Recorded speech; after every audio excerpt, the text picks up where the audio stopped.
Recently published data from the U.S. Census shows three troubling trends for children and families in the United States. First, fewer than 18% of U.S. households are married families with minor children. Second, about 4 in 10 children are born to unmarried parents. Third, by senior year in high school, only about 50% of American children will have been continuously raised by their married birth parents. Why are these shifts worsening? Law and culture are both playing important roles. Divorce rates remain high. There are many pregnancies among the unmarried because of non-marital sex, the widespread distribution and failure rates of contraception, and the legalization of abortion. Legal abortion has lessened the sense of responsibility and the inclination to get married when the woman is pregnant.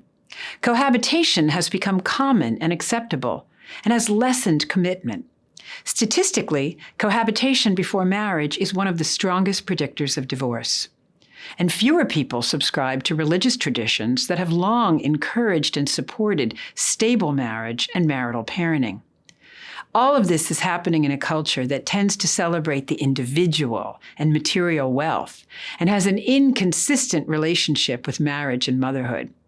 On the one hand, it celebrates them, and on the other, it often portrays them as the graveyards of freedom and a raw deal for women. Government policies regularly exacerbate the problem. States grant no-fault divorces, even over the strong objections of one spouse. Politicians label groups who advocate for married parenting bigots. Some government-sponsored sex ed programs normalize non-marital sex. And some tax and welfare policies even penalize marriage. Why is this all so problematic? First, because it's the opposite of what most Americans want. Survey after survey shows that a large majority of Americans still want faithful, lasting marriage. Second, because these trends hurt both children and other vulnerable Americans. Scholars on the left and on the right increasingly agree that the best place for children is within the stable marriage of their mom and dad.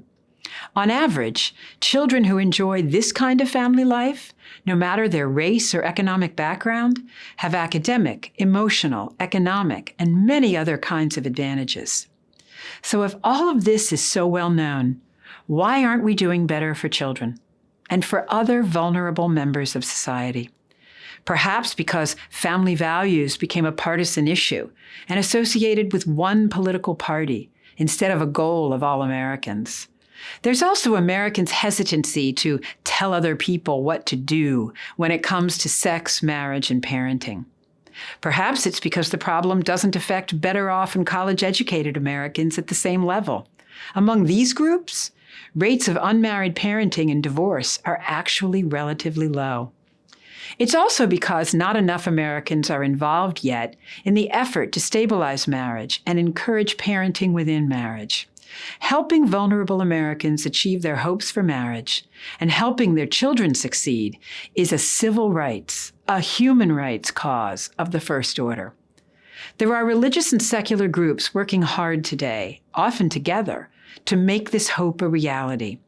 Faith and reason go hand in hand in this work, complementing and strengthening one another.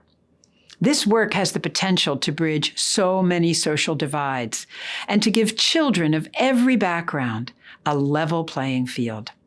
I'm Helen Alvare, professor of law at the Scalia Law School of George Mason University, for Edify.